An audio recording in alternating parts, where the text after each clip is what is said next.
अस्सलामुअलैकुम dear students. मैं आपका फिर एक बार इस ऑफलाइन क्लास में इस्तकबाल करता हूँ। So our today's topic is for 10th class और हमारा जो आज का ये है टॉपिक है वो है रिलेटिव क्लॉजेस। तो इसके भी आपको कुछ मार्क्स होते हैं, तो इसलिए मैंने आज ये टॉपिक चुनाए हैं। तो सबसे पहले हम देखेंगे कि रिलेटिव क्लॉज क्या होता है। हमने पढ़ा है क्लॉजेस के बारे में, हमने पढ़ा है noun clause, verb clause, adjective clause और ऐसे ही। तो आज हम देखेंगे कि रिलेटिव क्लॉज होता क्या है। तो सबसे रिलेटिव क्लॉज से पहले हमें देखना है कि रिलेटिव प्रोनाउंस क्या होते हैं। प्रोनाउन जैसा कि आप जानते हैं, words which are used in place of a noun are called pronouns. तो क्योंकि रिलेटिव क्लॉज में इसका यूज़ होता है, तो सबसे पहले रिलेटिव प्रोनाउन हम देखेंगे क्या होता है। तो रिलेटिव प्रोनाउंस जो है वो वर्ड्स होते हैं which are used to join two sentences, यानी pronouns which are used to join two sentences are called relative pronouns. तो जो प्रोनाउंस दो सेंटेंसेस को आपस में मिलाएं उनको हम रिलेटिव प्रोनाउंस कहते हैं। तो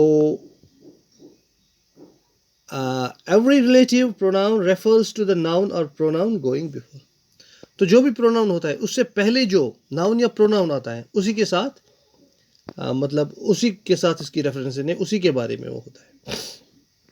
जैसे मैं सबसे पहले आपको कहूँगा द बॉयज, जैसे देखिए the boys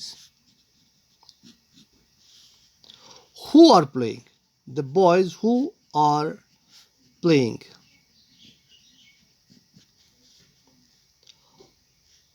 are the students of 10th class, are the students of 10th class।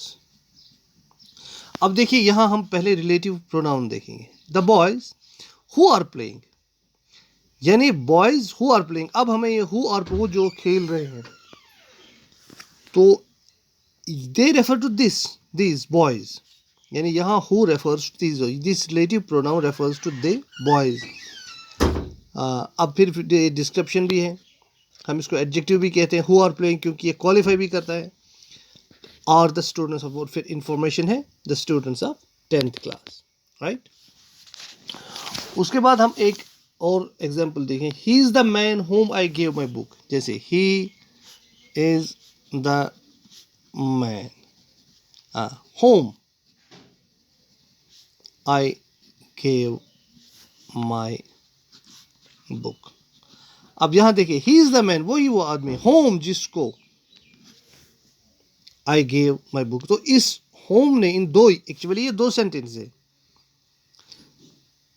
अगर हम इसको इस तरह लिखेंगे ब्रेक करके, ही is the man full stop I gave him my book, तो ये दो सेंटेंसेस हैं एक्चुअली। तो ये होम जो है इसने इनको मिलाया और एक सेंटेंस बनाया, तो इसको हम रिलेटिव प्रोनाउन कहेंगे।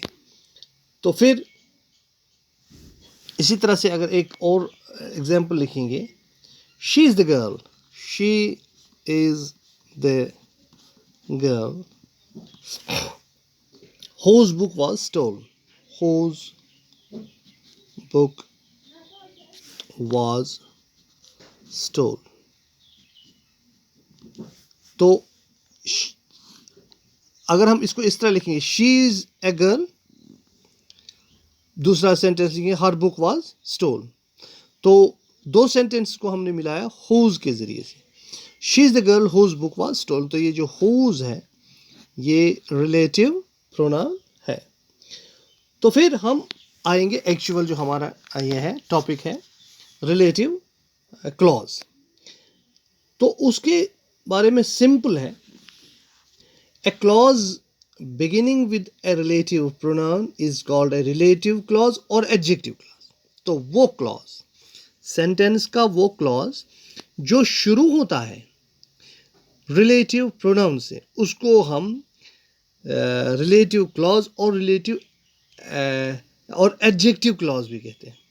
अब देखिए एडजेक्टिव क्लॉज क्यों कहते हैं, क्योंकि इससे हमें ये डिस्क्राइब करता है सब्जेक्ट को, जो इसका सब्जेक्ट है, इसका नाउन है, उसको जैसे यहाँ देखिए पहले sentence, the boys who are playing, तो बॉयज़ को ये डिस्क्राइब करता है, बच्चे जो खेल रहे हैं, है ना, तो ये एडजेक्टिव क्लॉज भी हो गया ना, ये एडजेक्टिव का काम भी करता है। इसी तरह जैसे यहाँ she is the girl whose book was, अब ये हमें नाउन के बारे में या इस सब्जेक्ट के बारे में कुछ बता भी रहा है, उसको डिस्क्राइब भी कर रहा है, तो इसलिए हम इसको एडजेक्टिव क्लॉज भी कहते हैं। तो अब कुछ रिलेटिव प्रोनाउंस हैं, जैसे कुछ वर्ड्स हैं, जैसे हु है, होम है, हुज है, दैट है, विच है, दैट, विच है, एज वगैरह। तो रिलेटिव एडवर्ब्स भी होते जो हैं, रिलेटिव इसके अलावा रिलेटिव एडवर्ब्स भी होते हैं जो कि हमें वर्ब के बारे में बताते हैं कि वर्ब कहाँ, कैसे, कब, है, काम कैसे हो रहा है। जैसे व्हेन, वेयर, व्हाई है, व्हेन, वेयर, व्हाई, तो इनसे भी जो क्लॉज शुरू होगा वो भी उसको हम रिलेटिव क्लॉज कहते हैं। तो हम कुछ सेंटेंसेस हम और लिखेंगे, जैसे he is the man, he is the man, whom I gave my book, whom I gave my book। तो होम से जो ये शुरू हुआ, whom I gave my book, इसका रिलेटिव क्लॉज है, ठीक। इसी तरह से अभी मैंने जो बताया, she is the girl whose book was stolen, इसी तरह से एक और है, जैसे एडवर्ब ये कहेंगे हम, रिलेटिव एडवर्ब से जो शुरू होता है, जैसे we saw the house, we saw the house, where he was born, where he was born. अब ये रिलेटिव एडवर्ब से शुरू हुआ, ये रिलेटिव एडवर्ब, क्योंकि वेयर रिलेटिव एडवर्ब है, तो इसको भी हम रिलेटिव क्लॉज कहेंगे, ठीक। इसी तरह से I told her the reason why she had failed, reason क्यों वो फेल हो गई। इसी तरह whom, he who works hard will succeed। इसी तरह से draw a triangle whose sides are equal, relative clause है। इसी तरह the dog which bit him has been killed, which bit him relative clause है ना। इसी तरह this is the watch which I wanted to buy, यह है। इसी तरह से है happy is the man that, या हाँ यहाँ एक बात है, जैसे एक सेंटेंस है, happy is the man that, अब यहाँ थोड़ी स्पेस हम डालेंगे, that is honest. Happy is the man that is honest, यानी वो शख्स खुश होता है जो ऑनेस्ट होता है।